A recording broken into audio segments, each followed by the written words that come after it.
Dr. Nazrul, welcome. Could you please introduce yourself and the current work you're doing? I'm MD Nazrul Islam, but I'm more popularly known in Bangladesh as Asif Nazrul. This is my pen name. And right now I am chairman of the Department of Law of the University of Dhaka. I also work as a columnist and an opinion maker and also an activist in Bangladesh and in some regional movement, also involved in some regional movement. I was also the bureau member of South Asian for Human Rights, a very prominent think tank in South Asia for 7 years. But right now I'm just working as their just ordinary member. Dr. Nazrul, could you please tell us about how you first got to know about the DPCW and who told you about it? And what was your first response? Yeah, I think it was an interesting incident.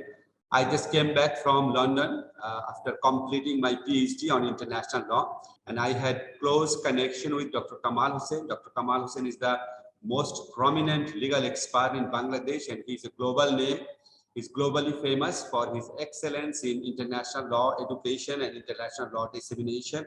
He also works as consultant to many countries, and he is also a very influential member of International Law Association. So Dr. Kamal was close to Chairman Manli, and Manli actually requested him to draft a document, which now we call the DPCW document. So the idea was first communicated to Dr. Kamal Hussain by Chairman Lee. Dr. Kamal Hussain was not physically very well at that time.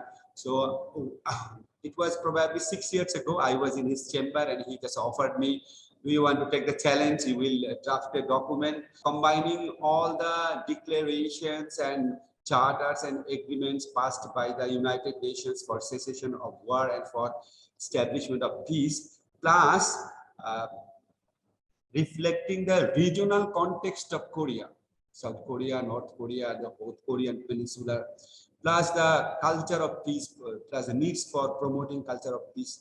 So I found it very interesting, and Korea is, is a very interesting country, and I just wanted to be there. And I said, okay. So this is the way I got involved. And on the very next day, I met Chairman Lee, and I found him so a very interesting person, very committed to peace. And his passion was unbelievable. His energy, passion was unbelievable. So it might sound a bit boring, but let me explain. When Chairman Manli explained me that HWPL wants to develop a document of peace, calling for cessation of war and spreading the culture of peace. And I told him that, look, there are many documents passed by the United Nations General Assembly. There is UN Charter. There is international agreements. Why do you want to add a new document? What will be the use of that? Then he was speaking in Korean and someone was translating, and he just communicated to me that he wanted to develop a document from global citizen perspective. And he wanted to also address the deficiencies or lacking of UN Charter and UN documents. Like if you go to the UN declaration or charters, they do not emphatically talk about reducing war potentials or reducing the capabilities of nations to wage war or to continue war. And the UN Charter and other documents, they are least interested in connecting ethnic minority issue or religion issue with the needs for peace and cessation of war. And they were not that much vocal on the needs of spreading a culture of peace. And he just also wanted to reflect the regional perspective. And I found it very interesting. This is the way I started my work.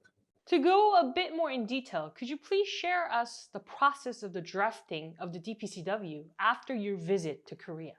Actually, when I first came, it was probably 2015. And it was winter, maybe September or October. So when I started for Korea, on the advice of Dr. Kamal Hussain, as per the advice of Dr. Kamal Hussain, I just carried some document on international declaration and international agreements and treaties and UN charters, where the central topic was peace and cessation of war or anti-war agreements and documents. So some of the documents was with me, and nowadays every document is accessible from internet. So when I was in Korea, I got an internet, I got a Wi-Fi connection. My first draft was not a good draft. It was very elementary, but at least it was something. At least it was visible that I have done something.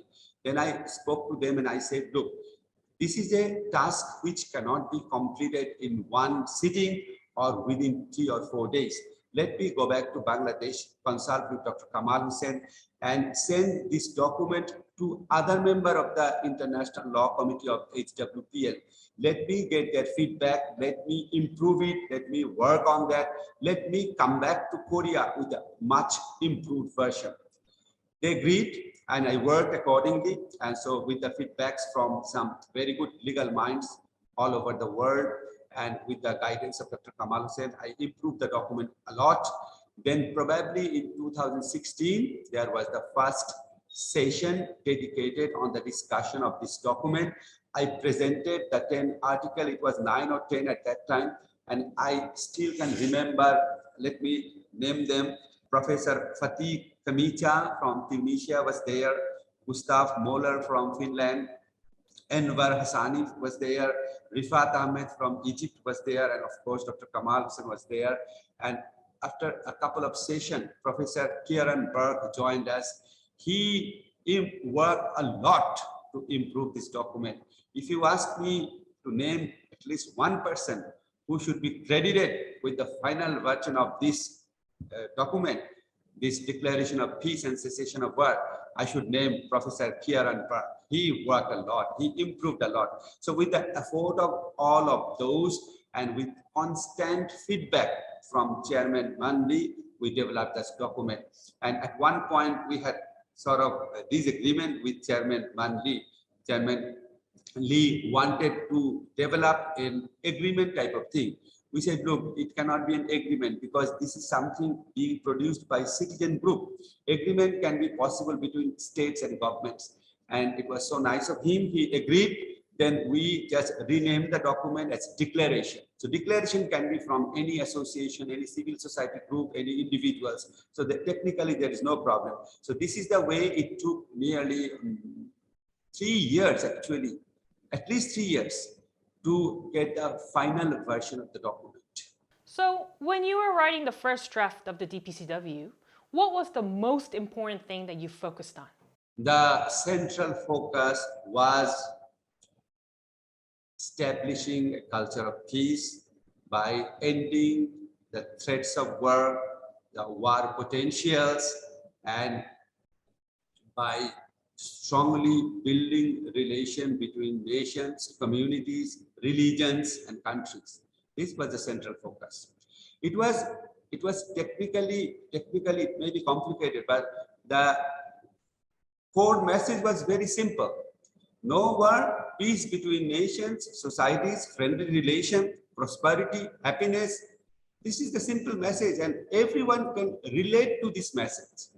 So the legal language can be a bit complex, but the core message of this document is, I think, in everyone's heart. Everyone can feel that they are very close to this document. They can actually comprehend the inner message of this document. It's very simple and communicative. He played a very important role, not only with me. When the whole team met him, he was very keen. He wanted to know every single word of the document at every phase. And I mean, nothing was done without his consent or without his cooperation. So what we find very interesting about Chairman Lee is that he has a very big passion for peace, but he's an ordinary person. What I mean by that is that he has no expert law knowledge behind him, but still he got together with legal experts such as you, Dr. Nazrul, to create this international law document. How did you overcome this gap, or were there any difficulties in terms of communication? There was some difficulty, but you know, when there is meeting of mind, you can overcome many difficulties. So it was not only me that who explained everything to Chairman Lee or communicated with Chairman Lee. I named some great law professor, law experts. They also played very vital role. It's not that I had a meeting with him. Our team had many meetings with him. Individually, I have only 2 meetings with him initially, but later the whole team, Dr. Kamal, Fatih Kamaiti, Gustav, the Egyptian professor, 2 of them, one is Rifat, another I forget the name, one Brazilian law expert. Sorry, I'm very sorry, I just cannot recall his name right now because we are not meeting for last 3 years. So the whole team actually met with him. Of course, it was not very easy all the time. There was language barrier, there was a cultural barrier, and of course, knowledge barrier, because we are technical person. We wanted to ensure that this document fits with international legal documents, and it sounds very convincing or reasonable, because when a non-legal person talks, he just want to establish his emotion in a very strong way without being very aware of the legal technicalities. But Chairman Lee has the mind and heart to listen to us. And I must say, he has picked some very good legal experts from all around the world. So his team is very good. His international peace committee team is very good. They contacted appropriate persons, genuine persons, especially at the later stage, Professor Kieran Burke. He worked tremendously. And the way HWPL creates a bondage between all of us and get us on board to work together. Of course, this is the credit of HWPL as an institution. Of course, Chairman Lee is there, but the whole team worked very hard. So what I say that when you have heart, when you have meeting of mind, when you have common goal, when you have shared dreams, when you have good intention, many barriers could be tackled, many barriers could be addressed, many difficulties could be overcome. So this is what I learned during the process. So after many years, now finally the DPCW is complete. From your perspective, how would you evaluate it subjectively? The first thing is we have to be very much pragmatic. The history of war, the history of conflict began since even before the rise of civilization. So you just cannot stop war. You just cannot establish peace with a document, but you can contribute to that process. So when you judge the value of this document, you have to be very pragmatic, very realistic.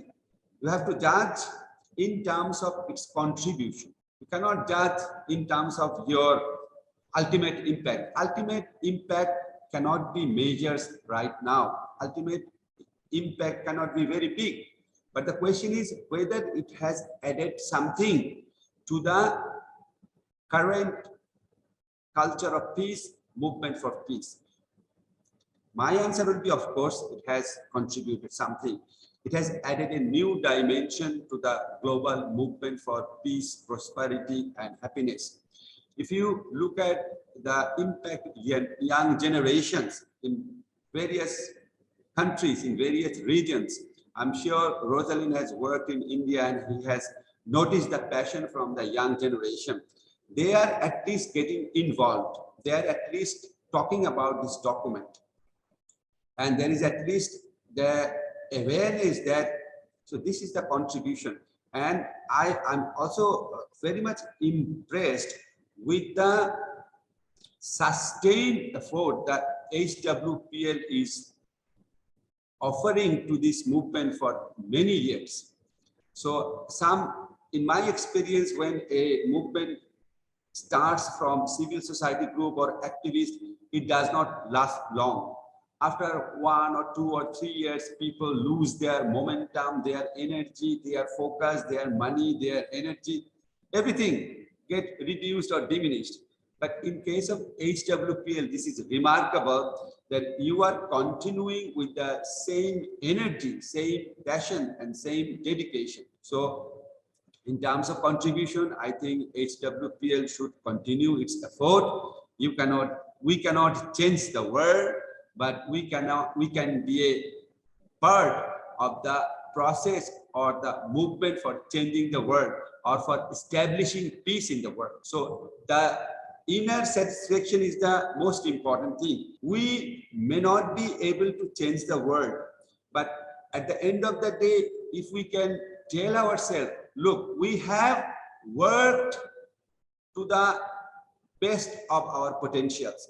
We have tried our best. We have dedicated our time, energy, and efforts.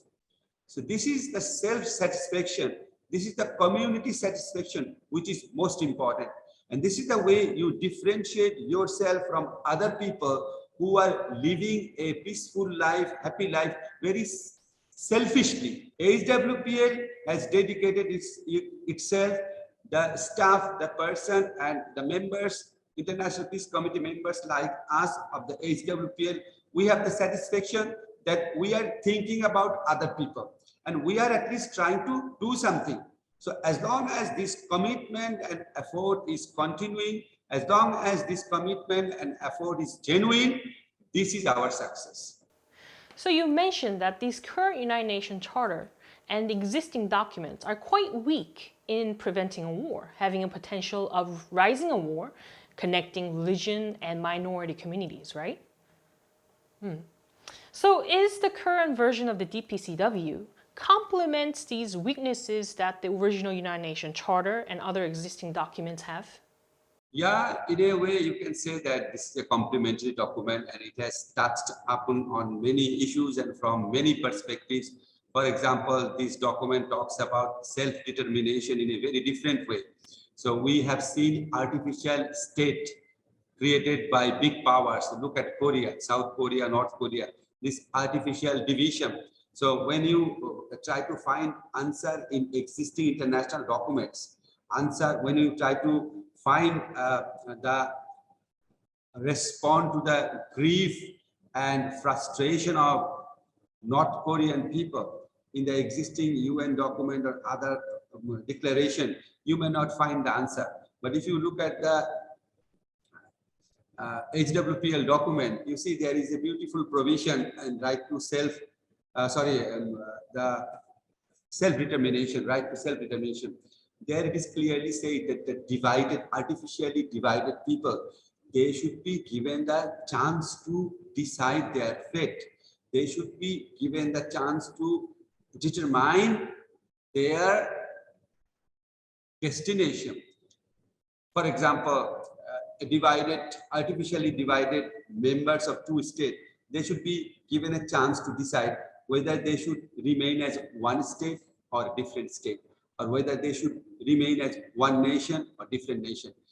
In many events, on many occasions, these issues are decided by very few people or by big powers of the global community, not by every ordinary member of that society.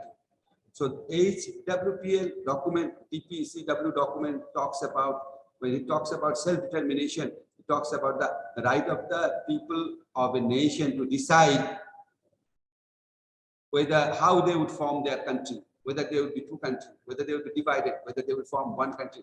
Many of these issues are addressed in DPCW documents. So in a way, this is a complementary document. But the problem is it is produced not by any state, it is produced by a civil society, private citizen group. So the endorsement issue is there, and of course how should I say, political acceptance of this document is a big issue. I know that DPCW document is endorsed by former presidents or some current presidents, some current chief justice, some current academicians. But when they are doing it in private capacity. Of course, there are some success stories from some African countries. Some of them has expressed their commitment to this document. But as long as we have to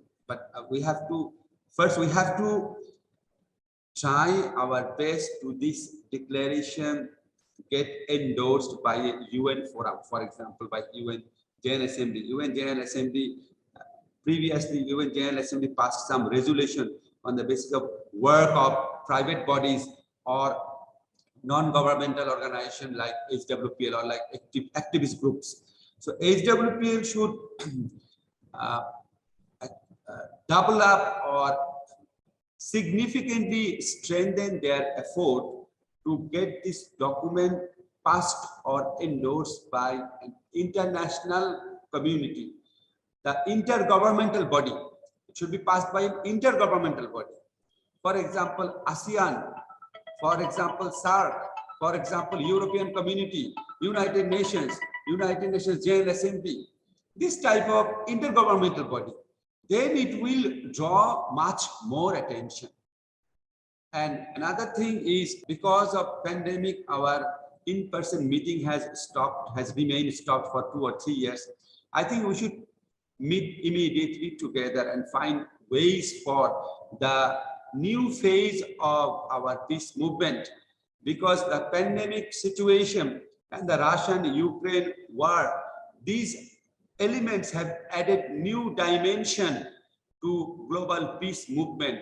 We should discuss those things and find ways to cement our place in the change period, in that more challenging time, in a much more stronger way. So now we're at the last question. So currently, what do you do on your own capacity to strengthen or let people know about the DPCW? And how do you envision working with HWPL in the future? Actually, I also work as a consultant to a private university. In private university, this is not difficult to spread this type of message or to arrange program basing on the HWPL document. But when I work in the Dhaka University, you know, it's very bureaucratic. It's a public university. I just cannot introduce a document from an organization and tell my students go through it and have a consultation. No, it's very bureaucratic. So as far as Dhaka University is concerned, I'm not doing much. But as far as State University of Bangladesh, the private university concerned, we arranged a program there. I think Rosalind was there. They discussed the HWPL, including Rosalind. They directly discussed with the students, and they were very much interested in this process, and they wanted to get more involved with the movement. But you know, we have financial constraint, and because of the pandemic, we had a distance problem. We suffered the distance problem. But the new time has come. The pandemic is almost over, I believe. So we can think a lot of new things, how to get much more closer the student community of Bangladesh and HWPL, this process. We'll think about that. And of course, we have a lot more things to do. We'll think about that seriously. Thank you, Dr. Nazrul, for your sincere answers. I hope that you have a wonderful day today. And that is it for today's interview. Thank you. Thank you.